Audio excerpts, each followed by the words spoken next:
Welcome to another episode of Positive Solutions for Life. This is Peggy Meyer. Today's guest is Lori Rogers. Lori is the president and co-founder of Rogers Marketing, a multi-million-dollar woman-owned business. For 25 years, she and her team have cultivated client relationships, driving franchise-leading sales and recognized leadership in her industry.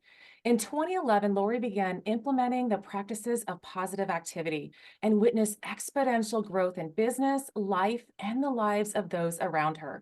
She helps audiences do the same, implementing simple daily activities and mindset shifts that attract a life-changing experience. Welcome to the podcast, Lori. Thank you so much for having me, Peggy. This is great fun. Yes, this is going to be a great conversation. I'm looking forward to it. And so with that, can you start off by sharing just a little bit more about yourself and your personal journey and how it has led to where you are today? Sure. Yes, of course. I grew up in Western New York and had a fun middle school, high school experience there. It was great. I did grow up as a bit of a worrywart. I need to say that and this is funny too, because it just came to me, so I have to say it. When I was young, like 5 or 6 years old, I remember a relative saying to me, "Oh, Lori, you're the worrier in the family."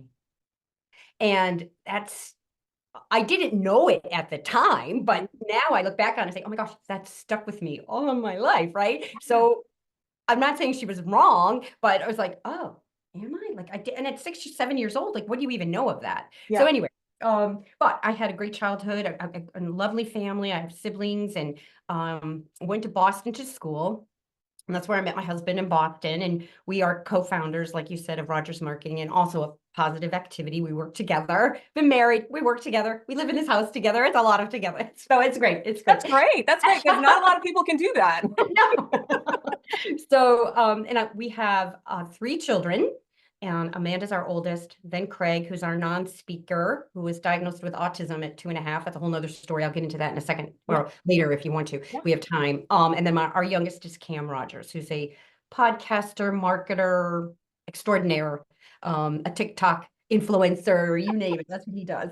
And back into when I was raising my kids, all is well, all's good. There's still that little sense of anxiety and worry and fear, especially around Craig when he was diagnosed in 1993. He was like, oh, now what do we do? How do we help him? What are we going to do? And then, of course, then we started the business maybe 5, 6, 7 years after that. Mhm. But you just chug along and do what you need to do as a Yeah. parent, as a mom, Mhm. as I call myself a consultant. I'm not really a salesperson. I don't look at myself that way. Mhm. And but then with the recession hit in 2008, and our clients were losing business, our clients were closing shop. Some of our customers lost their jobs. I was worried and fearful, and that tightness around my heart and my gut, and that cage of fear and worry was just capturing me. And at the same time, my daughter was home. She had suffered a sport injury playing in college, and she was home recovering from that. So there was all that doubt and fear and worry and anger and pissed offness, if I can say that, Yep. around Yep. that. And my son, Craig, our son, our non-speaker, was transitioning out of high school into the adult world, which is a whole nother ball of wax when Mhm. disabilities, adult world. So all of these things were just accumulated in my brain, the fear, the anxiety, the worry over everything. It was just like, oh. And my daughter, she couldn't drive because of her injury, and she asked me if I would take her to a wellness fair. I said, okay. So we drove to this wellness fair. We walked around. We saw the booths. I grabbed some books. We took sat in on some presentations, Mhm. and they were talking about how your thoughts, your words, what you imagine creates your life. You're attracting this. You're doing this. You're creating it all. I'm like, wait, what? What are you talking about? I was a math major in college. I have a master's degree in statistics. Like Oh I my am gosh. black, Far from looking at, black and white, Missy, right? So, and I get this. I don't understand this. What do you mean? And how did I not know this? Right? I Mhm. never Yeah. grew up learning this, or that we are energy and we are these amazing beings. It just did not even occurred to me or was taught to me, or if it was, I totally went, psh, didn't get it. Yeah. And the more I read and the more I researched it and looked at it, and then in 2011, 2012, I just sat there and I said, okay, I'm tired of feeling this way. I'm tired of living this way. I'm tired of worrying about everything. I'm tired of feeling that anxiety and fear. all right, I'm going to do this. So what I did initially was just started saying different things. So for instance, I may have been saying, how are we going to pay our bills this month? Are we ever going to get any orders? There's just, all of these negative things around our business. I'll start there anyway. Yeah. But you could use it for your personal life as Right, well. And right. then I just flipped it and I took a Post-it note and I said, okay, there's plenty for everyone, including me, and tabbed that and stuck that up on my wall. My clients love me and I love my clients. Our suppliers respect us. Our customers pay us on time. And I just started to flip the switch Mhm. gently, easily, so that my brain and my ego wouldn't kick it back out, right? So it's Yeah. just things that tried to soften Mhm. my heart, soften the anxiety, soften the worry little by little by little. Yeah. So And then as can I I just kept, ask something real quick? yeah, On those things that you switched, those messages that the sticky notes that you put up, now were those actually true, or did you just kind of like hope they were true? Or a I little bit of both? Because hoped they were true. okay, So good. yes, I hoped they were true. So I wanted to start talking about my life and telling my story the way I wanted it to be, There you go. not the way it is. Mhm. So I You saw started it telling, as, yeah. yeah, I started telling my story the way I wanted it to be. And then it would be. Yeah, yeah. So yeah, thank you. Good question. Good question. And so little by little, as I did these things, I went to more workshops. I learned about energy. I learned about how we are energy and what we are attracting and what we are letting in. Then I learned that many of these practices I learned to do are scientifically proven. And with quantum physics now, it's a whole new ball of wax. Like Mhm. it's Yeah, amazing yeah. that when you are live with a higher vibration, when your brain is more positive, you're feeling more joy and love and compassion, you sell on average 37% more, you're 19% more productive, you are more resilient to illness, creative ideas can flow to you more easily. We think the ideas that we think of, we think we thought of them. Usually not. Usually they're from the universe bringing them in, and now we are wide open enough to hear them, Mhm. right? Yep. And there's many other things that have been researched. The benefit of, I would suggest people watch Sean Achor, Achor on YouTube. His TEDx talk, I always tell you, it's 12 minutes and 53 seconds of like amazement. And he talks about the research he did at Stanford and MIT and Harvard around raising your happiness level and why. When you do this, these are the things it increases and makes better. So I was like, okay, Mhm. how can I not keep doing this? Number one. Number two, how can I not teach this? So that's how positive activity came to life. As I Nice. said, all right, I want to teach people how to shift their mindset, Mhm. change what they're saying and thinking and visualizing so Mhm. that they can attract, they can create, they can have a better life. Mhm. So that's how that came about. Wow. Yeah. That is so interesting because usually it does start with something in our experiences. Yeah. Mhm. That it was like, oh, and we want to do something different, and it takes us on a whole new trajectory. Or it's just like this aha moment, this light bulb comes on, and Right. it's like, oh, I don't want to do that anymore. Can you explain Right. a little bit more about positive activity? I mean, it sounds just so easy, just shift your mindset, right? Like, Right, yeah. exactly.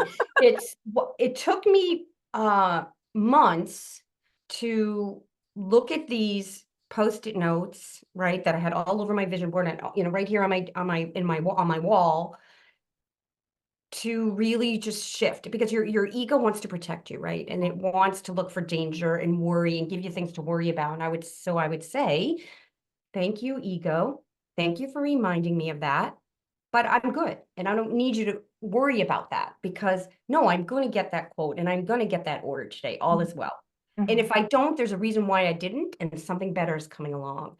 So positive activity is about shifting your thoughts, your words, and what you're thinking and visualizing. And I teach people how to do that. Mhm. It's also the activities that I do every morning, which also have been scientifically proven. So I love it. I love it because I am kind of a geek, science, math geek.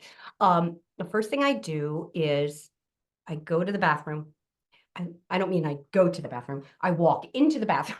I give myself a high five in the mirror. I say something kind and lovely and nice to myself, looking at myself in the eyes, which, by the way, also took me months to do. It's not an easy thing. So folks, if that is hard for you to do, then just walk in, look in the mirror, and give yourself a high five.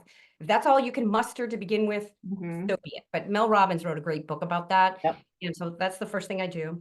Then I pull out my journal. I grab my coffee, of course. And then I pull out my journal and I write down 3 unique things that I appreciate from 24 hours before. So this practice, and why you appreciate those things. That practice teaches your brain, trains your brain to look for more things to appreciate. Because the normal software program in our brain is to look for danger, worry, harmful, right? So we want to kind of flip that switch and write a new software program in our brain. Yeah. And I do that. And then I write down a conscious recall, which is something that happened in the last 24 hours that made you laugh or smile or feel really good. You write it down, you think about it, you're visualizing it again, and all of those good feeling hormones and chemicals are going through your body once again, because your brain doesn't know whether it's happening right now or it happened yesterday. So fake it and pretend it's happening right now. And then a conscious act of kindness, which could be a text to someone to say thank you and how much I appreciate you, or a letter, or a handwritten note, or an email, something to spread some joy to someone else, or a little gift out of the blue to someone, whatever it is, a phone call, for God's sake, you know, anything like that. And I meditate and exercise. So those are the things that I do that are like brushing my teeth. I can't start my day without doing those. Those activities raise my vibration, raise my energy, raise my happiness level, so that when we're all human and things happen and we're all in business, not all in business, but we all work, we have families or friends or spouse or what have you, things happen. You may get bopped down a few notches, but I'm not going to go down in the ditch. And even if I do go close to the ditch, I now have the skills and the resilience to come back up. To come back up. It may take a day, it may take 2 days, it might take a few hours, but I have that resilience to rise up. So it's not just about these activities that I teach, but it's also, I teach how to change your perspective. So 90% of your long-term happiness is predicted by how you perceive the world. How do you perceive the home you live in, the car you drive, the job you have, the life you have? Whereas 10% of your long-term happiness is predicted by the actual things you have. So I found that really an interesting concept. And you know, when I talk about how your brain is designed, like most of us think, at least I did. Okay, so I thought, oh, I get good grades, I do well in school, I'm going to get this good job, I'm going to get into this college, you know, I make these calls, I'm going to get these, and you think, okay, once I hit that goal or I hit that thing, then I'm going to be happy. And maybe you are for a while, a month, a week, a year, but then the goal changes, and the thing you're chasing something to fulfill your happiness, but our brains work in the opposite direction. And when our brains are more positive and optimistic and happy, that's when the things start to flow to us. So I like to show people that. Like, what are you, and I read about that, I researched that. I'm like, holy mackerel. So how can I not teach these things that are free to do? It's just your time. It's just your time. And it's a switch in how you perceive your life and your world. So it's a life, it's an all day, every day, lifelong thing. It's not just 30 minutes in the morning. It's really the way you approach your life.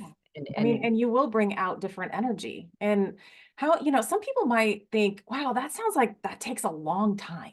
You know, I got all this other stuff to do, you know, and you know, and and we can fall into that trap, but it's part of that perspective, right? Like, I don't have enough time. And what do you that's want? I am plenty of time. Yes. Yeah. I had to write that down. I write that down all the time because I forget. I am time. I am productive.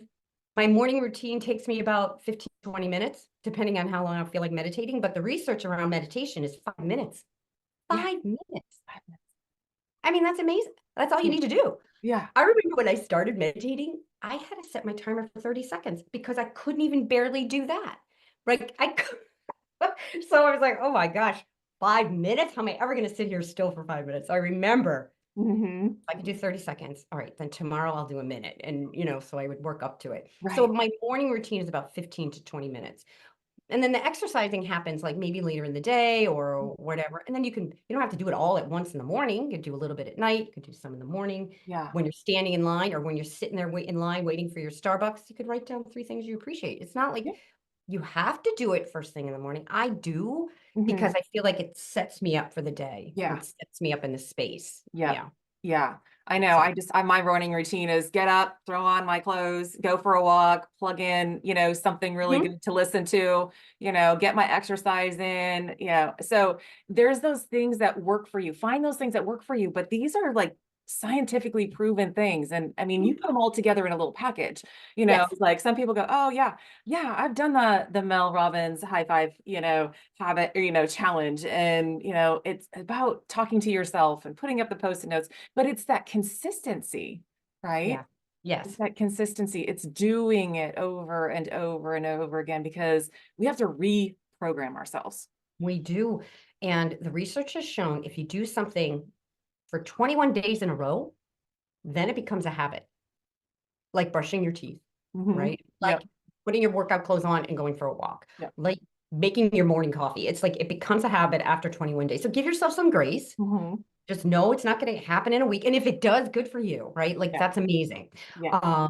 And but give yourself a month to sort of, like slowly ramp this up and do this. Yeah. Yeah. And I feel like, people need to like look back too, because sometimes they don't realize if they implement a change for 21 days or a month or Hmm. something, Hmm. they need to go back and look at where they started because sometimes Hmm. people don't see the progress Hmm. and they might No. have to ask other people around them. It was like, is there anybody, notice anything different, or if they Yes. haven't, Yes. onboarded a support system. But Right. Right. I think that's kind of important too. Well, the one thing I did keep track of was my sales. Mm, So from 2012, I stopped keeping track now because I just know it's going to happen, right? So yeah. from Yeah. 2012 to 2018, um, the sales and Rogers marketing increased by 241%. So that's how I know. Hmm. And we were able to create a program that our son went into in the adult world. We, because these ideas came to us or came to me, came to Neil, and clients came to us. I was open and accepting, and we have help, of course. I delegate. I have a great team around us. That's amazing. Hmm. So personally, if I work on things every day because I say negative things about myself, my body, whatever, da da da. So every day I'm changing Yeah. that tune Yep. and changing that. But I had a friend say to me, "Oh my God," we were at a party and she came up to me, she goes, "Oh my gosh, Lori, you are the brightest light in this room." And I thought that was the kindest, most amazing compliment everyone had ever given me. But you don't see that. Like when you're standing in a room chit-chatting, you don't see that of yourself. Yeah. So to Yeah. have someone else say that to you, then like, Yeah. oh, I guess I am different. I am changing. Yeah, Yeah. it's really And you cool. can use that to help change your perspective of what is that, an anchor in what you're actually really doing that is creating that light that Yes, others can see. yes, So yeah. I want to ask a little bit because, you have a son that had autism, has autism and had those struggles. But, Mhm. when somebody's in that caregiving role, it could be that they have a child. I'm just thinking of myself. I've got an aging, mom that's, needing some additional care. And how is the perspective changing and how does this help somebody in that caregiver role? Ooh, wow. For me, it helped me to see that it's all going to work out. So what I have is this card, and it's on my dashboard. I have one I could show you. It's written backwards so that when I put it on my dashboard, it reflects in the windshield and Yeah. it says things are always working out for me. Mm. So once I was in this better space and not Mhm. so negative and not so worried and not so anxious, I was able to believe that and Mhm. hang on to that and say things things are always working out for me. So if Craig had a bad day, of course, or your mom has a bad day, or your whoever you're taking care of course you feel it, right? Of course Mhm. you go down a couple notches. Yes, you can come close to the ditch, but I would just breathe and I'd say, no, this is going to get better. Tomorrow is going to be better. What am I going to learn from this? So what I did was I said, okay, this is a learning experience. What am I going to learn from this so that the next time around I can prevent it Mhm. or help him talk him through it or what have you.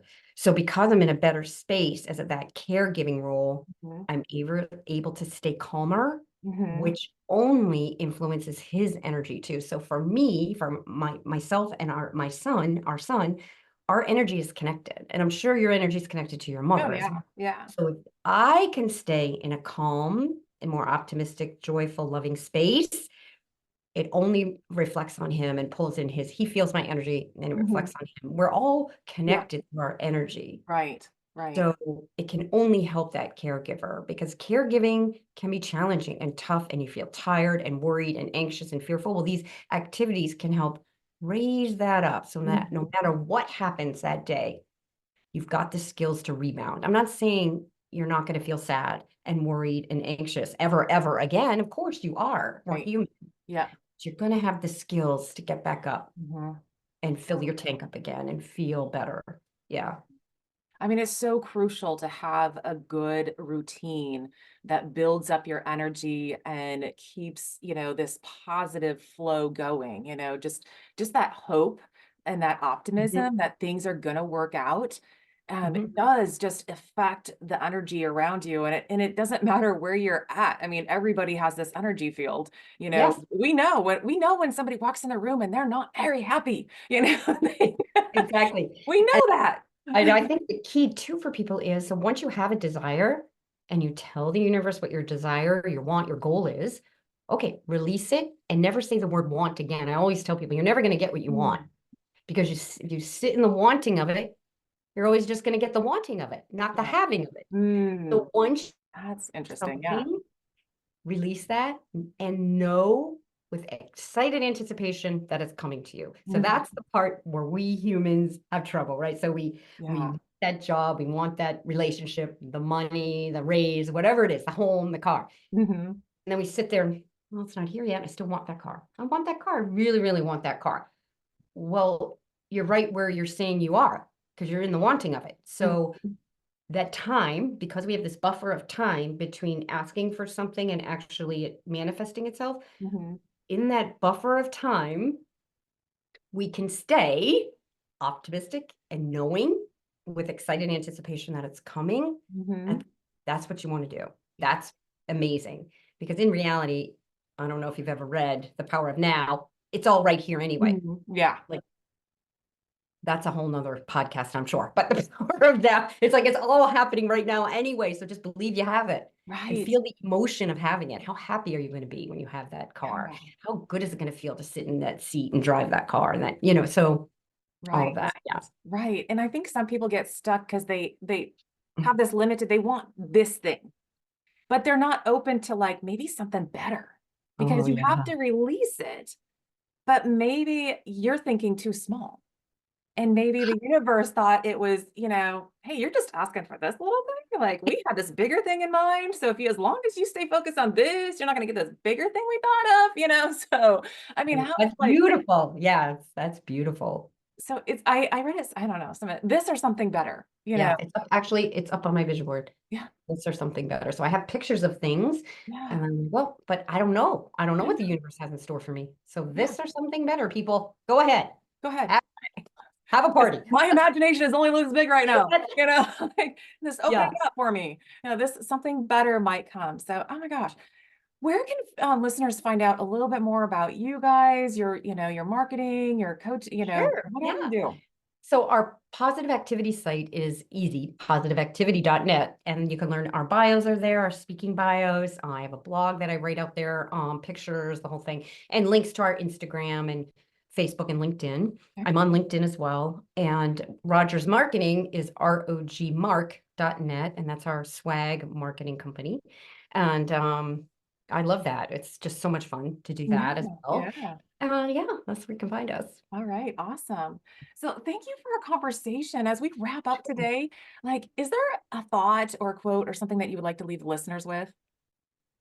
Yes, there is. I was just thinking while we were talking, Mhm. like if people can sit and think about this, that your life is the experience of your thoughts, your words, and your imagination realized. Mm, So if your life and your realization right now in reality isn't what you want it to be, mhm. then I would pay attention to what you're saying and thinking and visualizing. Yeah. That is all in the power of you. Hmm. Yes. You have the power to make your life look and feel like anything you want. Yes. Yeah. Why not make it a little more positive, shift your perspective, and be open to whatever the universe really has in store for you, which is all good. Yes. Beautiful. Beautifully said. I love it. Well, thank you so much for joining me today. I really appreciate it. And I know everyone is going to take away a few gems, especially a good reminder of a morning routine. Thank you. Thank you, Peggy. Thanks for all you do. Thank you.